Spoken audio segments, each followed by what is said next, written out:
Today we're going to talk about unleashing success with you for the elements to achieve that quicker with less work involved on your part. Welcome, go-getters and beautiful people. My name is Danielle Michelle. I'm a serial entrepreneur. I've done everything from owning fitness studios, brick and mortar businesses, inventing products, creating softwares, having patents, being an investor in real estate, and all other different types of private equity, owning an accounting firm, recently exited, and now in the process of building a $1 billion business. After all of my years of taking risks and building businesses from the ground up, what if I told you there's an easier way to expedite growth and success, that there's a way to drive results quicker that result in better quality? One of my most near and dear to my heart businesses that I started many years ago was an IoT product that I invented and still have the patent to this day. If you're not familiar with what IoT means, it's Internet of Things. It generally means that there's two different types of technologies that have to speak to each other.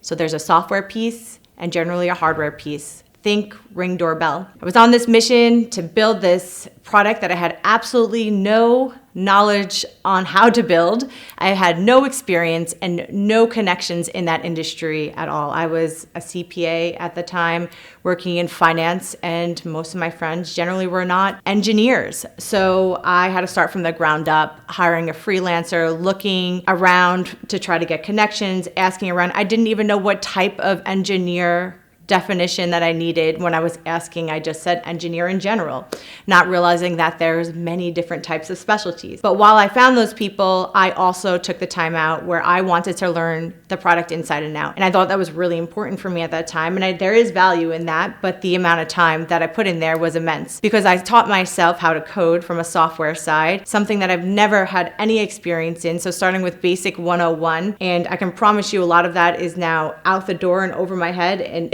into another realm, but I did get my app started on my own and was able to do basic notifications and alerts. And then the same thing with the hardware. I wanted to learn inside and out how to do that. I had friends that I met through the industry that became engineers, and they were just so patient with me. I was sitting at their kitchen dining room tables in the wee hours of night, and they were teaching me how to solder and understand my bill of materials correctly. But while I'm building this product with this big vision that I wanted to have in mass markets, I'm talking Target, Walmart, all the big stores, I was spending so much of my time into these intricacies of things that I was not specialized in, nor did I have experience in. So all that was doing was stunting my growth. I realized at a certain point that I was my own bottleneck. And it wasn't until I partnered with a firm that had all of those individuals that specialized in those engineering products for many, many years.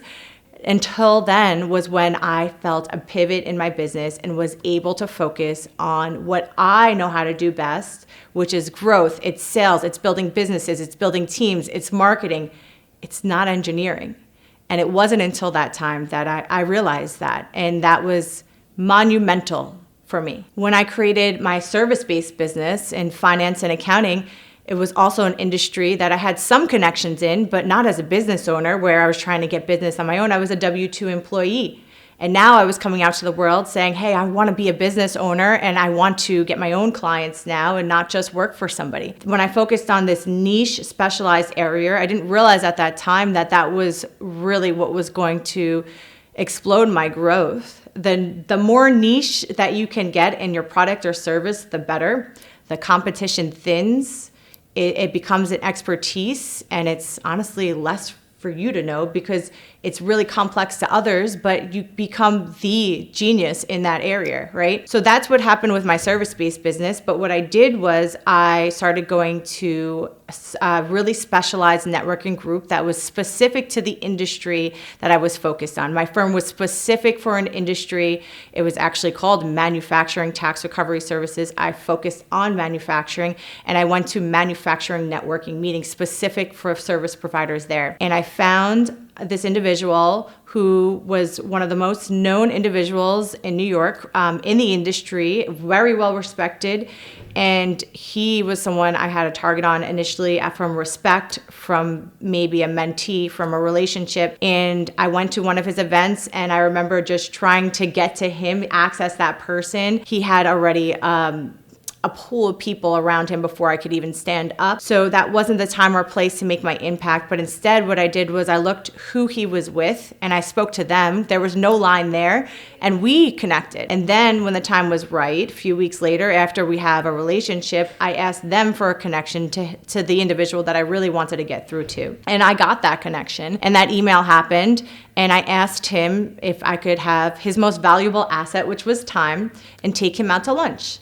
So while I did that, I then negotiated with him and created a win-win scenario that would work for him and his clients. He's been doing this. He was in his 60s. He's been doing this for over 30 years. And he already had a plethora of clients. And there was a value that I could add to his client base already, which would be a win-win to him in addition to working out a deal. And that's how I ended up getting not just one client, but many large clients. And still to this day was some of my largest clients I ever had were my first clients. And those were 6-figure contracts right off the bat. So what are the key ingredients in each of these scenarios that got me to the next level? Leverage and relationships. These two elements are like the secret ingredients in a recipe for success. When used effectively, they can unlock doors to opportunities, create exponential growth, and help us achieve far more than we ever thought was possible. In the first example that I gave with my startup, it wasn't until I developed leverage that I was able to explode my growth. And that leverage came with those individuals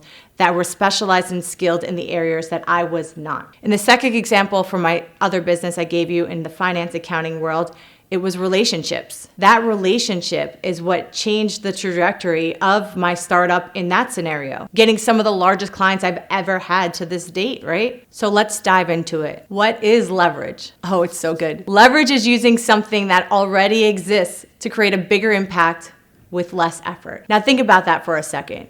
If you can take something that already exists and create a bigger impact with less effort, I mean, that's definitely something that you should be paying attention to. Think about a lever, like an actual physical lever. It's generally a simple tool that allows you to lift something much heavier than you could do on your own. In life and business, leverage works the same way. It's the idea of not making this a solo journey for yourself and getting help instead of trying to do everything by yourself. You find ways to make use of existing resources, people, and systems to magnify your efforts. In the world we live in right now, we're such a technology-based world. Yeah, we have all small devices, iPhones, iPads, I guess Samsung, if you still use that, whatever technology you utilize. It is such a technology-based world. So being able to utilize your technology is extremely important as well. Social media. I mean, there's so many collaborations and relationships for people that are looking for very similar things that you're looking for there, right? Hiring skilled workers. You don't need to learn it all. You don't need to do it all. You need to figure out what you can do best, what you're best at, what you love to do, what you're passionate about, and where your expertise is, and you leverage the others that are really good in those things that you're not good at and that you're not truly passionate about, that go on your procrastination list, the things that you don't want to get to, other people love to get to. That's what makes the world go round, right? Leverage is the art of doing more with less time, less effort, and less stress. Leverage in business, think about entrepreneurs that use money and technology as leverage. When you build a business, your goal is not to work harder. It should be work smarter, right? You've heard that before. Leverage is the shortcut to success. It's not about working harder. It's about working smarter. Let's say you start a small business and you invest in marketing tools, hired skilled employees, or use software to automate tasks. These are forms of leverage. You're using money, talent, and technology to scale your efforts and grow your business without burdening yourself out. That's so important. Instead of doing every task yourself, you can delegate. You leverage the expertise of others to get more done in less time to achieve better results. Now, leverage isn't just about business. Leverage also comes into play into your personal life.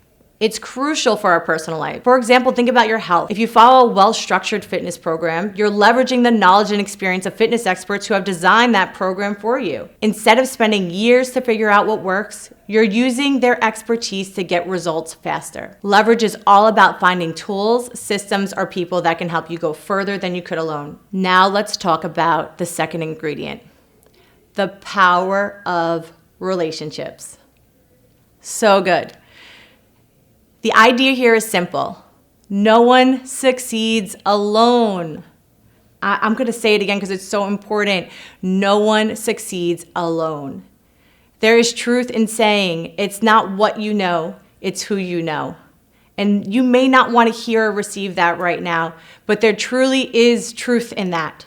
And I want to be honest with you on your journey to try to help you expedite and expand and explode this year into success, into growth, to get past those barriers. People tend to do business with the people they want to do business with. The psychology behind business relationships is when an opportunity is identified, we naturally do a quick scan into our inner vortex and we look to see if we have any relationships that already exist that we can ask them for help with that service or that need or that desire or that question before we go to external unknown parties. One of the most valuable assets you can build is a strong network of meaningful relationships. Think of relationships as bridges to new opportunities, new ideas, and new paths. When approaching new relationships, you should always identify a win-win scenario for all parties involved. You don't want to go into a new relationship with just being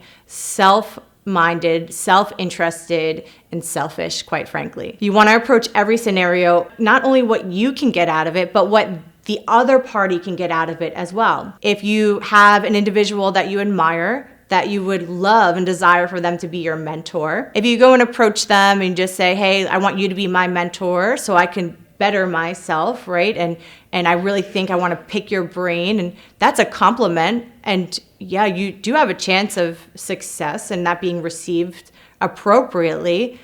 But how much more impactful would it be if you can create a win-win scenario for them? So if it's an individual that already has it all financially, it might not be a monetary thing that they're looking for at this point in their career, but their most valuable asset for somebody that has it all might be their time, or it might be your energy. Maybe your energy brings a new life to them, a spark to them. They like being around somebody like you that can bring new ideas to the table. You keep them enlightened and feeling young. Figure out what that win-win is for both parties and approach it that way versus I want you for me.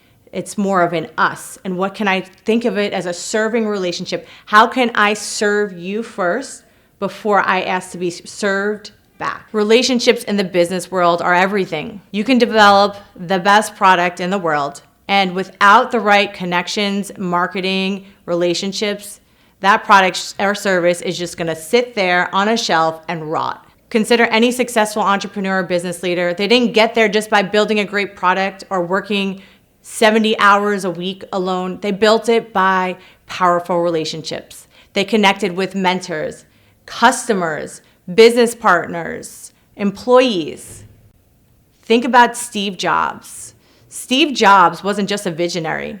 He built a network of talented people at Apple who helped him turn his ideas into reality. He didn't try to do everything himself. He spent a ton of time investing in recruiting and hiring the right team. He had relationships with people who brought their own expertise to the table, designers, engineers, marketers, and together, they changed the world. He's known to spend a lot of his time focused in recruiting. If you've ever heard any of his biography or him speak in the past, that's one of the most important things he talks about. It's those relationships. Relationships aren't just the ones where you're looking for something directly to get out of, but instead, it's who you surround yourself with and who you align with. Relationships in your personal life are just as important. Think about the people you've learned from, the friends who have supported you, the mentors who have guided you. Relationships provide you with emotional support, new perspectives, ideas, and you may not have come across any of that without those relationships or conversations. When you surround yourself with the right people, people who inspire you,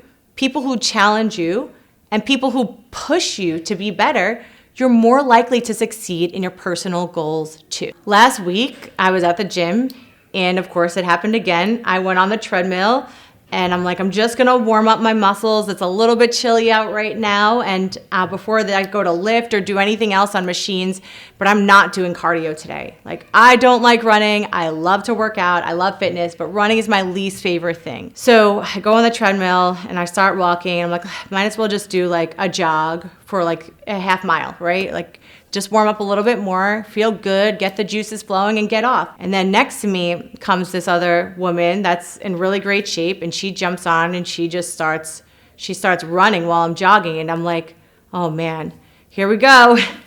Here we go, and we're off. So now I have to pump mine up, right? Because she's going faster than me. And of course, we're not making any direct eye contact, but it becomes this competition between the two of us, a healthy competition where we are both now running to see who's going to get off first. I mean, I'm telling myself this. I don't know what she was thinking. She may not have even seen me, but I'm telling myself we're in a race now. We are racing, and I'm not stopping until she's stopping. And that day I did, I think, 3.5 miles, which is very rare for me, again, as an anti-runner.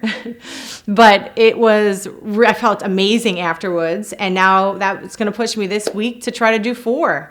And it's, again, getting out of your comfort zone. But being around those people, if I was next to nobody and I was in my own lane, I would have got off at that half mile mark, and I would have went on with my day. And that's it. And I would have stayed in that comfort zone.